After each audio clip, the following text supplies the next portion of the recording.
Hello students, आज के video में हम लोग टर्मिनेटिंग डेसिमल और नॉन टर्मिनेटिंग डेसिमल के बारे में पढ़ेंगे।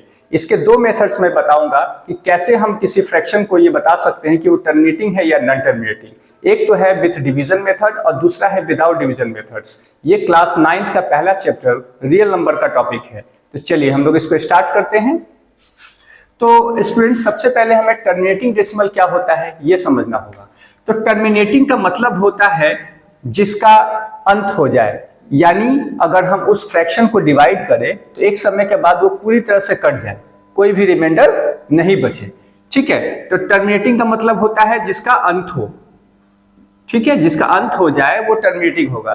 फॉर एग्जाम्पल, एक एग्जाम्पल लेके हम लोग समझ लेते हैं। सपोज दैट 2/5 है।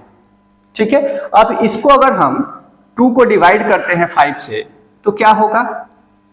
पॉइंट दिया, 0 आया, 5 4 जा 20, कट गया। तो ये डेसिमल क्या हो गया? फाइनली कट गया।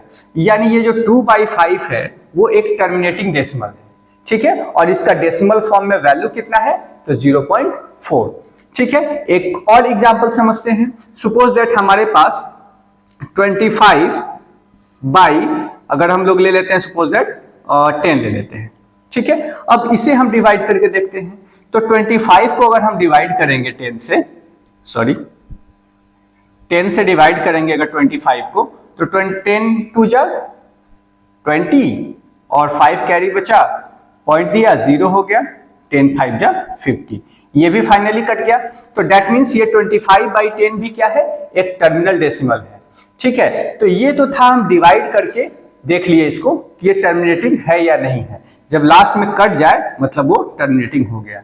लेकिन विदाउट डिवीजन हम बिना डिवाइड किए हुए कैसे पता कर सकते हैं? अगर हमें इस 2/5 को पता करना हो ये टर्मिनेटिंग है या नहीं है विदाउट डिवाइड किए हुए, तो उसका तरीका क्या है? हम डिनोमिनेटर का फैक्टर करते हैं। डिनोमिनेटर हमारा क्या है? 5 का अगर हम फैक्टर करेंगे तो 5 1 जा 5, कट गया। तो डिनोमिनेटर, अगर डिनोमिनेटर किसी भी फ्रैक्शन का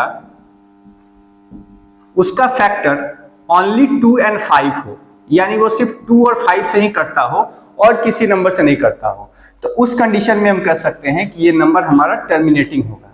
ठीक है, जैसे इसका 5 है, ये सिर्फ 5 से कटता है।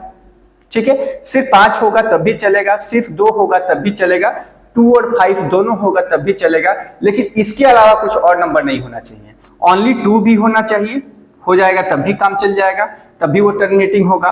ओनली 5 होगा तब भी वो टर्मिनेटिंग होगा, यानी सिर्फ 5 से भी अगर कटेगा तब भी वो टर्मिनेटिंग होगा, केवल 2 से कटेगा फिर भी वो टर्मिनेटिंग होगा, या बोथ 2 और 5 से कटेगा तब भी वो टर्मिनेटिंग होगा, बोथ 2 और 5 से। लेकिन 2 और 5 के अलावा किसी और दूसरे नंबर से नहीं कटना चाहिए।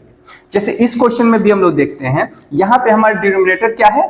10। तो 10 को अगर हम डिवाइड करते हैं ना, तो 2 5 जा 10, फिर 5 से ये कट गया। तो इसके जो फैक्टर है, 1 को नहीं लेते हैं, 1 तो सबका फैक्टर होता है, तो 2 और 5 है, तो बोथ 2 और 5 भी अगर रहेगा तो नंबर क्या होगा?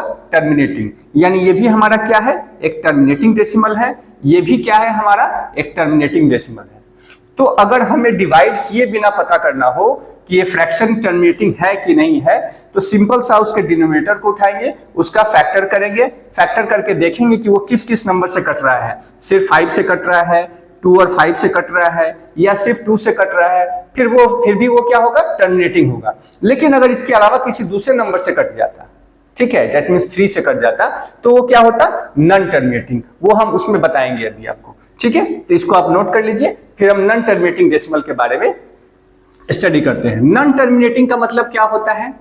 ऐसा नंबर जिसका कोई एंड ना हो, वो डिवाइड करे तो डिवाइड होता ही जाए। ठीक है, जिसका कोई अंत ना हो, इसका अंत नहीं होगा, इसका कोई अंत नहीं है, ये बढ़ता ही चला जाएगा।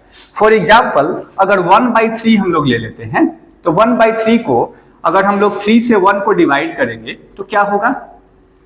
पॉइंट देंगे, 0 3 9, 1 बचा, पॉइंट है तो 0 दिया, 3 3 जा 9, फिर 1 है, पॉइंट है तो अपने आप 0 आएगा। अब देखते जाओ, ये नंबर जो है ना इन्फिनाइट टाइम्स तक बढ़ता ही चला जाएगा, ये कभी कटने वाला है नहीं, ये भी नीचे आता जाएगा और वो भी बढ़ता ही जाएगा, ये कभी भी इसका अंत नहीं होगा। तो ये 1/3 क्या है? नॉन टर्मिनेटिंग नंबर है। ठीक है, और दूसरा मेथड क्या बताया था पता करने का, ये तो आपने डिवाइड करके देख लिया ना, ये कट नहीं रहा है, वो रिपीट होता जा रहा है और इन्फिनाइट तक चलता जाएगा, क्योंकि ये खास पैटर्न में बन रहा है, इसी तरह से आगे बढ़ेगा। लेकिन अगर बिना डिवाइड किए हुए हमें पता करना हो तो क्या करेंगे, तो इसका हम लोग डिनोमिनेटर लेंगे और इसका हम लोग फैक्टर निकालेंगे। तो ये 3 से कट गया। अब यहाँ पे क्या था, क्या आ गया 3। तो मैंने बताया था कि सिर्फ 2 और 5 ही हो सकता है, तभी वो नंबर टर्मिनेटिंग होगा। बट यहाँ पे फैक्टर क्या है, 3 आ गया। तो 3 जब फैक्टर आ गया तो हम इसको देख के ही बता सकते हैं कि ये नॉन टर्मिनेटिंग होगा। ठीक है, क्योंकि टर्मिनेटिंग के लिए सिर्फ 2 और 5 से ही डिनोमिनेटर कटना चाहिए, सिर्फ 2 से, सिर्फ 5 से या 2 और 5 से, इसके अलावा किसी नंबर से नहीं कट सकता है। बट यहाँ पे डिनोमिनेटर जो है हमारा वो 3 से कट गया, इसका मतलब ये 1/3 हमारा क्या होगा, नॉन टर्मिनेटिंग डेसिमल होगा। क्लियर है बच्चों? तो 1/3 हमारा नॉन टर्मिनेटिंग हो गया। कुछ और एग्जाम्पल लेना चाहे हम लोग तो सपोज दैट 10/3 ले लेते हैं। ठीक है, तो 10/3 को भी अगर हम डिवाइड करेंगे 3 से तो क्या होगा, 3 3 जा 9, 1 पॉइंट दिया फिर 0। अब ये 3 3 होता ही चला जाएगा, रिपीट होता जाएगा, यहाँ पे ये खत्म नहीं होगा। ठीक है, और ये जितने नंबर बाद रिपीट करता है, जैसे हर ये एक नंबर बाद रिपीट कर रहा है ना, पॉइंट के बाद 3 फिर 3 फिर 3, हर एक के नंबर के बाद ही, एक टर्म के बाद ही वो रिपीट करता जा रहा है, तो इसका लेंथ ऑफ पीरियड कितना होगा, 1। ठीक है, लेंथ ऑफ पीरियड क्या होता है कि कितने समय बाद वो नंबर वापस रिपीट करना स्टार्ट हुआ है, कितने टर्म के बाद, तो यह हर एक नंबर के बाद ही वो रिपीट कर रहा है, तो इसका लेंथ ऑफ पीरियड कितना हो गया, 1। आई होप आपको टर्मिनेटिंग और नॉन टर्मिनेटिंग क्लियर हो गया होगा, और साथ में दोनों मेथड्स क्लियर हो गया होगा। एक तो डिवाइड करके भी आप पता कर सकते हैं कि टर्मिनेटिंग है या नहीं है, और विदाउट डिवीजन भी आप पता कर सकते हैं। ठीक है बच्चों, तो अगर आपको ये वीडियो इन्फॉर्मेटिव लगा हो तो सब्सक्राइब करना ना भूलें, अपने क्लास के बच्चों को शेयर भी करें। धन्यवाद।